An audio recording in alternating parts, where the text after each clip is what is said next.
Also, the sun is out.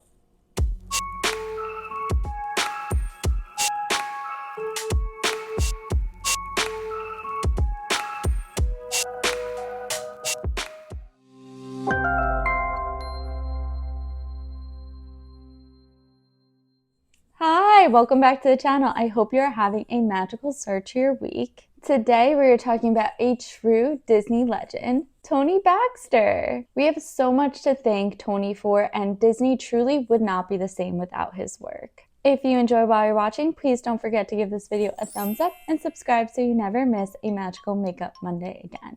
Now off to the story! Tony Baxter was born on February 1st, 1947 in Los Angeles, California. He would grow up in Orange County, California, which was a prime location since he was so close to Disneyland.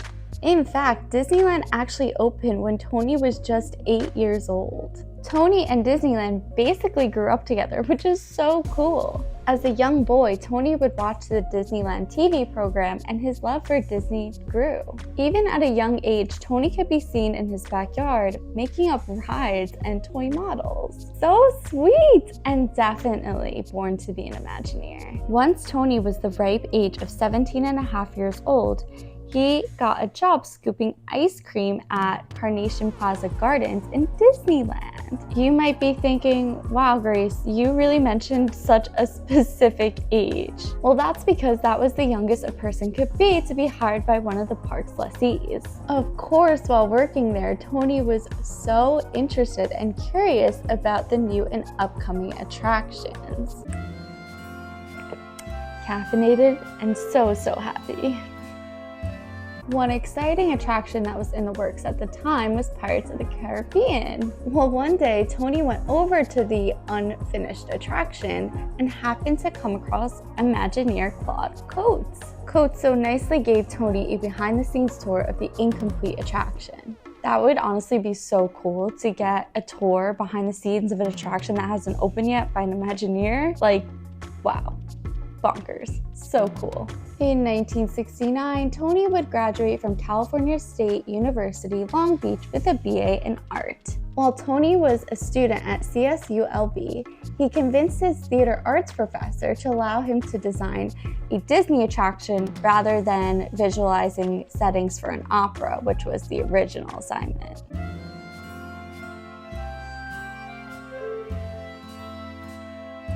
This project would become a major element of his portfolio, which he would eventually present to Disney. While in college, Tony also operated Disneyland attractions to gain more Disney experience. In 1970, Tony would join the Walt Disney Companies as an Imagineer. Coates would actually go on to become a mentor to Imagineer Tony.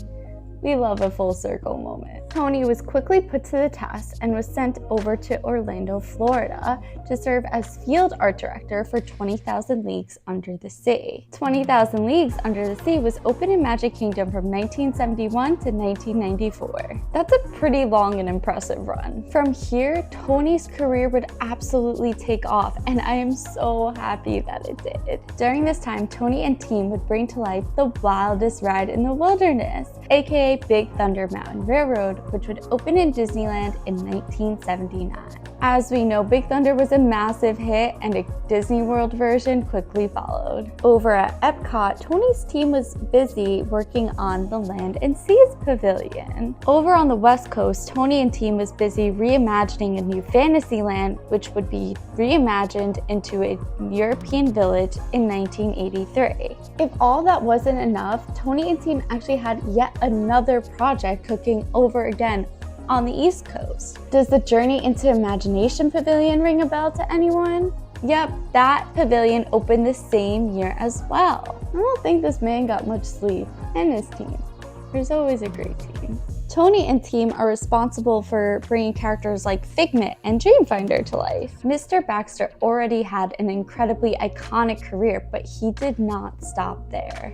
Filmmaker George Lucas was brought into the Disney family, and with Tony's assistance, Star Tours and the Indiana Jones adventure was born. Now we're going to rewind to Tony's childhood for just one moment. He had childhood memories of a special song called The Song of the South. He saw the theatrical re-release in theaters as a young tot, which inspired him to come up with the idea of a very popular and beloved attraction, Splash Mountain. Rumor has it that Mr. Baxter actually came up with the idea of Splash Mountain when he was stuck in traffic one day in 1983. I guess traffic's good for something.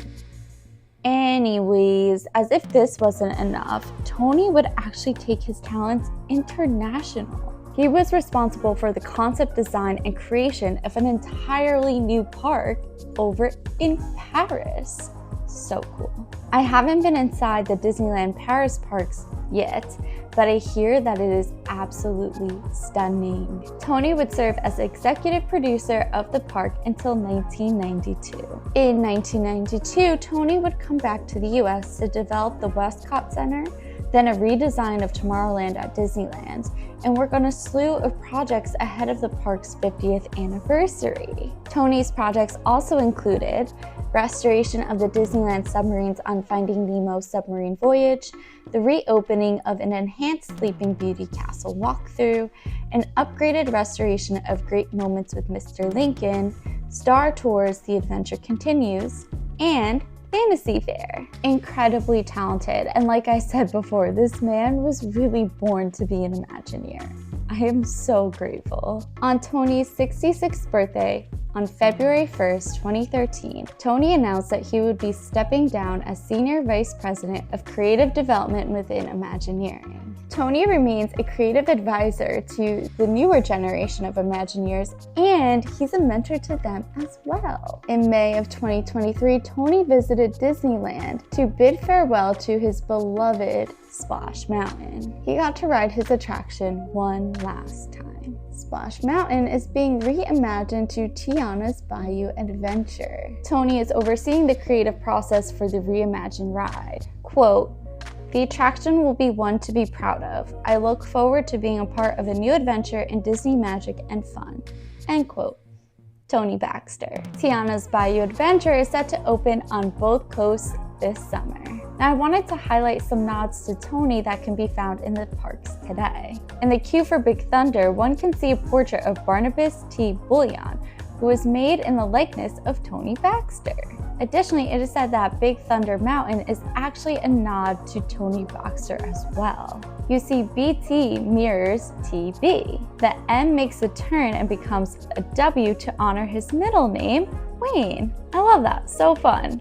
Not like 100% sure if that's true, but I did read that in one or two places, so if you know anything about that, let me know down below, but if that is true, that's really cool. In 2013, Tony Baxter was named a Disney legend and was given a window on Main Street, USA, a very high honor. Quote, "Receiving a window on Main Street is an honor reserved for those who have made an incredible mark on Walt Disney Parks and Resorts.